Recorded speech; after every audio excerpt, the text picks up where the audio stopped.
Okay, it's time, at this time, we will call the special call Sherwood City Council meeting to order, February 8th. It's 12:03. City Attorney, would you take the agenda?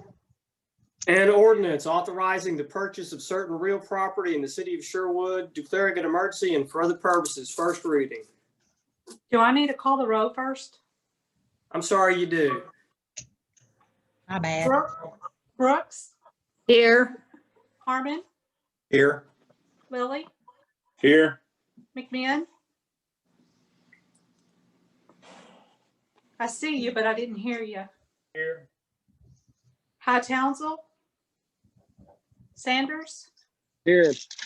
Williams, Here. Roderick. Here. Okay, I'll start over.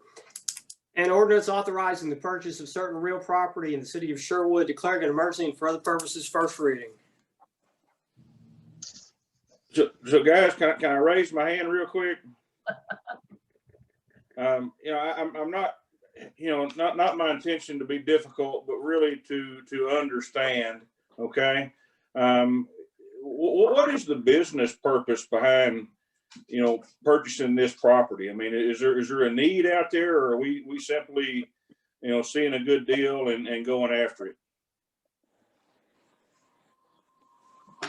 I think it's a little bit of both. The mayor and I have talked about the fact that, number one, the price is good for two lots, two deep lots where they're located. The location is excellent. Highway 107 property is kind of normally at a premium, but these two lots are at 127.5 for two lots where they're located, close to the schools and so on and so forth, and those intersections is a really good price. But also future needs. The mayor and I had talked about the fact that the fire station down there is on leased property, and it gives us an opportunity for just looking at the fire station, as well as maybe a different need in the future, to have city property and have a city use on the 107, good access like the fire station, or some other use if we found a better use in the future. And near that intersection, near the intersection of Bear Paw, Johnson, near the intersection of where we could split Kellogg going off up north, where we could construct a new fire station or some other utilitarian need that we might have in the future. So it just was ideal property for location purposes, for price purposes, and so on and so forth.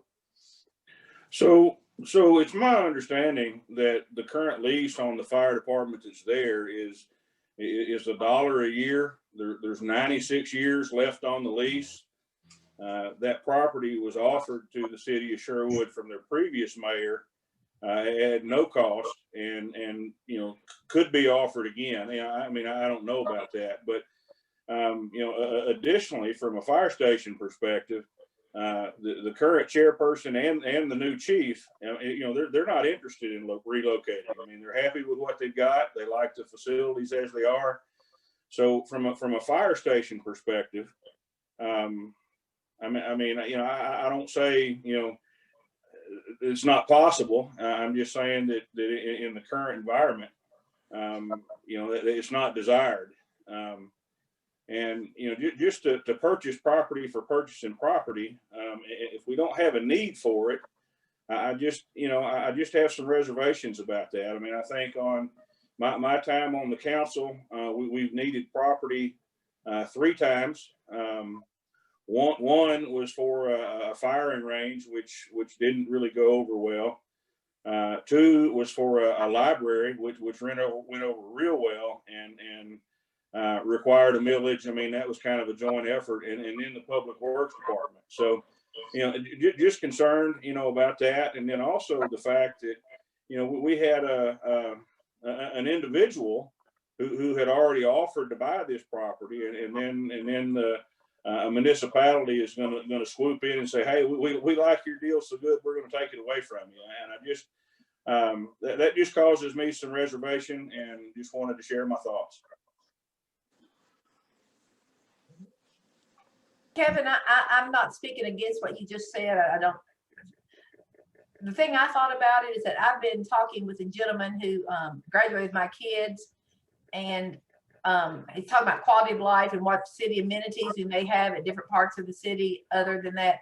And I'm not on the Parks and Rec Committee, and I know Charlotte, you chair that, but just listening to what some of these 40 and 35 and 40-year-old folks are saying about some of the amenities they'd like to see the city offer. We don't have, I mean, I'm saying it, we don't know what this young group could think of an idea to put a parks area out there, whatever. But if we don't have the land, we can't put anything there. So that's what I was thinking. I don't know what we would put on it today, but in 2 to 3 years, I'll bet you there's a whole bunch of that younger generation that have ideas of what we could have that would be a service to our residents.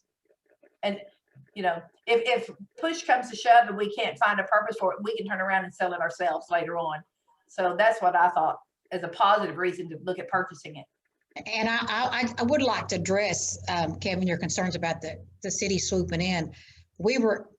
Councilmember Harmon, I believe, was contacted by the seller and offered it to the city. He was excited about the city using it in the future. So we didn't reach out. We were sought out, is my understanding, correct? That's absolutely right. Mr. Gordon called me and said, you know, I've gotten a verbal offer, not a written offer, a verbal offer for the property. And before I respond, I want to know if the city wants it, because, you know, y'all were the first ones that contacted me and asked me. The mayor and I had, when he called me and said, you know, I'm thinking about selling this property and I wondered if the city might have any interest in it. And I talked to the mayor at the time, and this was, gosh, a year and a half ago.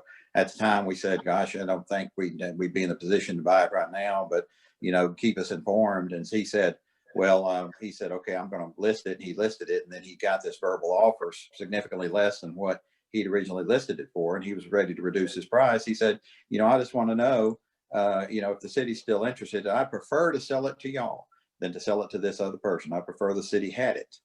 And so that was the way he approached us and said, I prefer that y'all had it rather than somebody else. So he preferred the city had and used the property.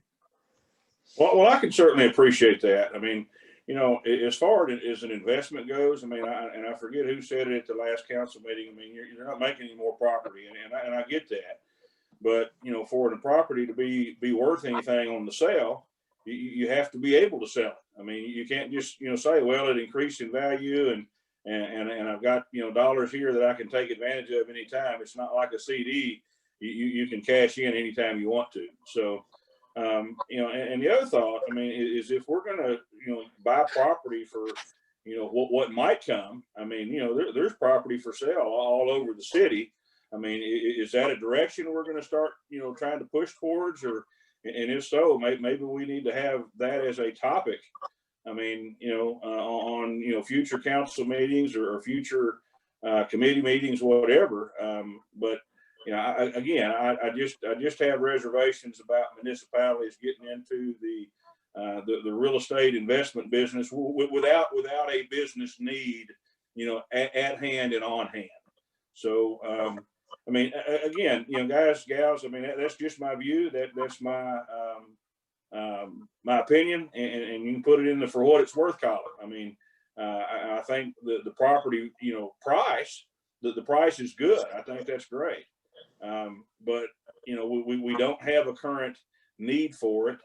And apparently there's a buyer who does. And I think, you know, the property owner, you know, wishing the city to have it, you know, while that's flattering, that doesn't mean that we should necessarily be in the business of owning, you know, excess real estate. So, again, my view, my opinion, just want to share it with the group. I respect you. Kevin, I respect what your opinion is, certainly, always, as I do everybody else's. But I see this as an investment in the future of Sherwood, that we may not need it today or tomorrow. We might not need it next year, the year after. And while we don't have a specific need right now, I think the location is great. It is close to our schools. They are, you know, who knows what might be down their line. And as far as the fire department goes, hey, if they don't want it, that's okay. that fire commission chairperson and that fire chief may not be here in 5 years and someone else might feel something totally different. I don't know. I just think it's a good deal, and maybe, as you said, maybe we need to, as a city, be looking at different land if there's good land to buy, because the city of North Little Rock's in the buying, selling of land. They buy land, they sell land. They buy land, they sell land. But they're always needing stuff because they're a growing city. And I think we're a growing city, and we got to think about our future. And again, they're not making any new land. So that's my 2 cents for what it's worth. And one of the things that Parks and Rec is criticized for constantly is our lack of foresight and our lack of looking at putting parks and our growth of new parks and areas. People say we do a good job where we maintain existing parks, and we expand existing parks, but lack of growth in new parks and everything. And the problem is land. The city has not historically purchased land with the thought of future parks, future amenities, whether it's a park or a feature site or anything of that nature. And Beverly's right. If it's not a fire station, it might be a park feature. It could be it could be a lot of things for the city. And I think Marina's right, and I think you may have hit on something. Maybe this is something we need to be looking at more regularly, especially as we grow north. Is if we do find property, if somebody finds property for us that is it's undervalued, or it's a bargain value property, it's property that could be used by the city, we purchase it and we do hold it. May have to hold it for a year or two before we have the funds then to do something with it, but we have land that we can use for parks and recreation, or if we need to move something. I see Robin's on the meeting. If we may eventually decide to move animal services or something of that nature, they may need to expand. They need a new location. So we have to think ahead and be, have some foresight and things like that nature. So I just think it's a good investment. I think it's a good location, and I think it would be wrong for us to just pass up this opportunity. I'd like to throw my 2 cents in on this also. Can y'all hear me all right? A little quiet. A little flat. I think it's important that we be progressive in a lot of ways when it comes to land. Like you said, as we all have said, they're not making any more. Number one. Number two, the growth is to the north. And if we're considering all of that, then we need to consider having land for parks or for fire stations or for the animal shelter or whatever else may be within the city control. And I think that's important for us as a city to look down the road. And that's, it's hard to play catch up when you're behind. So if you're ahead of the game, then you don't have to play catch up. So I think it's important for us to get this piece of land. And again, with Kevin's thoughts, maybe, having that potential to look down the road and look out north and see, as that land's being developed out there, is there some land out there that might be of interest to us? So I don't think we're going to hurt ourselves in purchasing land at all. The ordinance has been read one time. Move we suspend the rules, place the ordinance on second reading. Second. Harmon, Aye. Lilly, Aye. Williams, Aye. Sanders, Aye. Brooks, Aye. Broderick, Aye. McMahon. Hear me? Aye. An ordinance authorizing the purchase of certain real property in the city of Sherwood, declaring an emergency and for other purposes. That's the second reading. Move we suspend the rules and place it on third reading. Second. Harmon, Aye. Lilly, Aye. Williams, Aye. Sanders, Aye. Brooks, Aye. Broderick, Aye. McMahon. Aye. An ordinance authorizing the purchase of certain real property in the city of Sherwood, declaring an emergency and for other purposes. That's the third reading of the ordinance. Move for the adoption of the ordinance. Second. Harmon, Aye. Lily, No. Williams, Aye. Sanders, aye, Brooks, Aye. Broderick, Aye. McMahon. Aye. Okay, I have 6-1. Is that what you have, Angela? Yes. Okay, there is an emergency clause. Harmon, Aye. Lily, No. Williams, Aye. Sanders, aye, Brooks, Aye. Broderick, Aye. McMahon. Aye. Mayor, that's the agenda. Very good. I will let Michelle Hagerman know to move forward with it, okay? Appreciate everybody. Appreciate everybody taking the time out. Thank you. Move we Enjoy adjourn. the day, guys. Bye, guys. Second. Bye. Aye. Uh,